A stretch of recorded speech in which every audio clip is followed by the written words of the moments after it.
Vamos a iniciar con el tema 2215, que es elaboración de tablas y gráficas. Este tema se impartió de manera generalizada en la materia de metodología de la investigación 2 del Liceo del Valle de Toluca. Sin embargo, ahorita pues vamos a resaltar algunos detalles.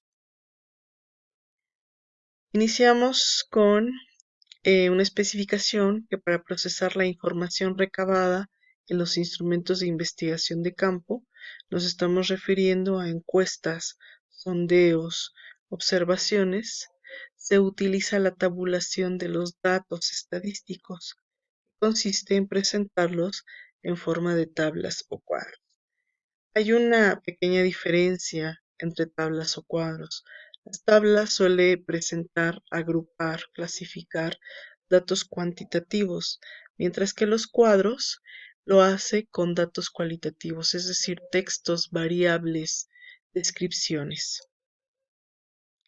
La tabulación consiste en el recuento de las respuestas contenidas en dichos instrumentos, que pues también nos estamos refiriendo a que estos ya fueron aplicados a una población o a una muestra determinada, y que a través de su conteo de las alternativas de las preguntas cerradas o de los códigos numéricos asignados, pues se busca la finalidad de generar los resultados o de cuantificar.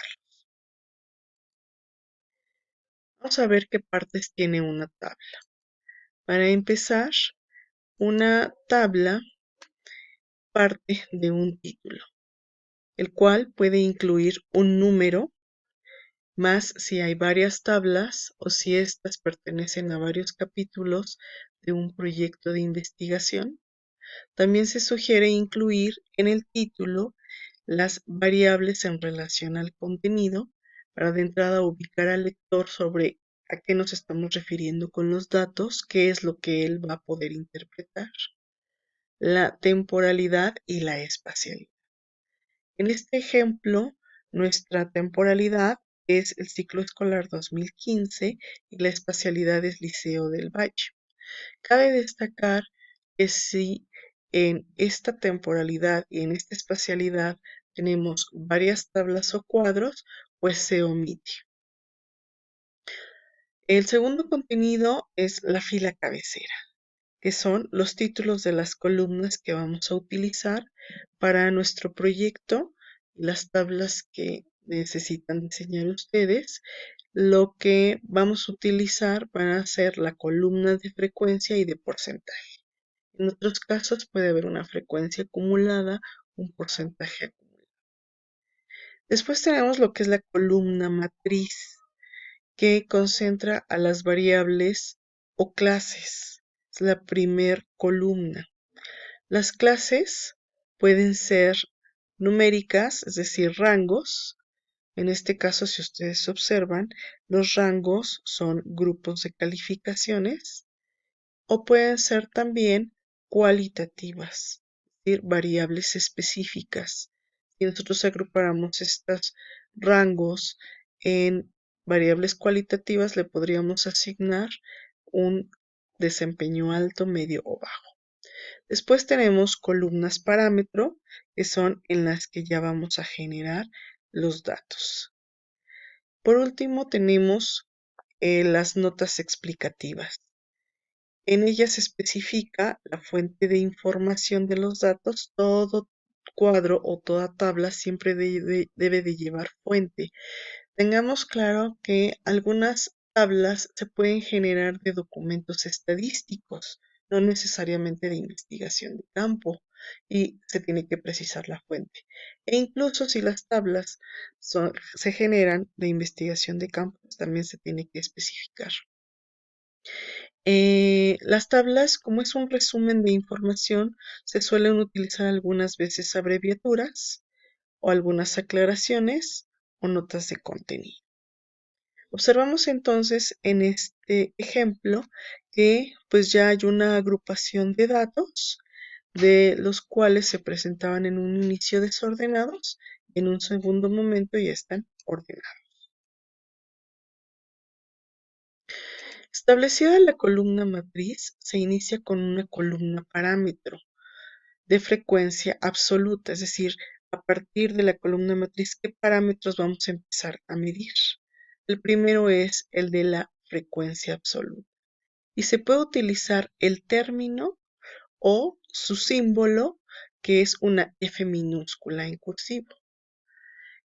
En este caso, la frecuencia es el número de veces que aparece en cada variable o clase, es decir, el número de datos que aparecen por cada clase.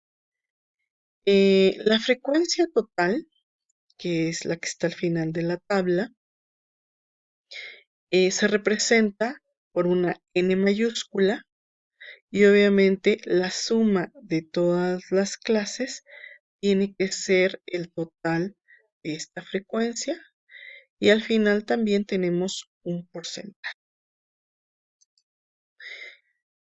¿Cómo se calcula el porcentaje? Nosotros tenemos aquí una primer clase que son los alumnos que tienen una calificación de 9 a 10. Observamos que son 6 alumnos los que obtuvieron esa clasificación y si esta frecuencia la multiplicamos por 100 y la dividimos entre el total de alumnos, obtenemos un porcentaje de 30. En el segundo caso, es decir, la clase número 2, los alumnos que tienen una calificación entre 7 y 8 son 8. ¿Cómo obtenemos su porcentaje? Pues son 8 alumnos entre 100 divididos entre el total de población, nos da un porcentaje de 4.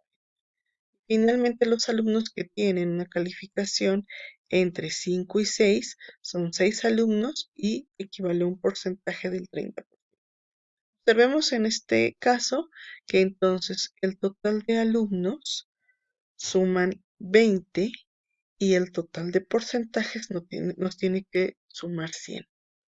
Dependiendo las herramientas que utilicemos para sacar porcentajes, ya sea calculadora o Excel o algún otro programa, hay veces que el 100% puede tener una variación, es decir, puede sumar 99% o 99.5%, 99.8%.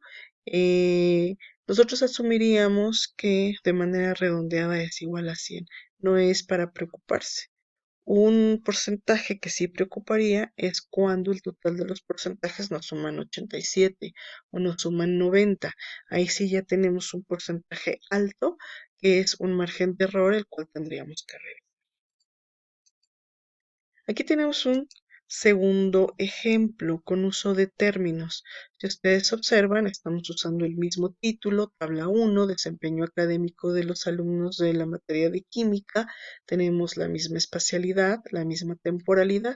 Lo que aquí está cambiando es la frecuencia, pusimos el término completo, al igual que el porcentaje pusimos el término.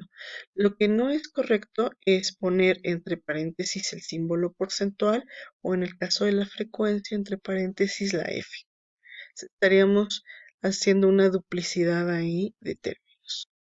También observen cómo ya aquí cambiamos los rangos por unas variables cualitativas, es decir, al rango de clase de calificaciones entre 9 y 10 le pusimos un desempeño académico alto y luego tenemos un desempeño académico medio, un bajo y agregamos un elemento que son los reprobados. Obviamente, pues en estos dos últimos renglones cambia la frecuencia, por lo tanto, para el ejemplo van a cambiar los porcentajes, pero la suma sigue siendo la misma de frecuencia y la suma del porcentaje sigue siendo el mismo. Bueno, finalmente tenemos que tener en consideración los siguientes elementos. Debemos siempre revisar el formato y los parámetros que estamos utilizando, es decir, el tamaño de la letra. Regularmente para un documento se utiliza un Arial 10 en todo el contenido. La fuente lleva un Arial 9 y la distribución de los contenidos. La columna matriz, las variables se alinean a la izquierda, los datos se alinean a la derecha y los títulos de las columnas van centrados. También se pueden agrupar algunas variables, es decir, puede haber un subtotales antes de el total.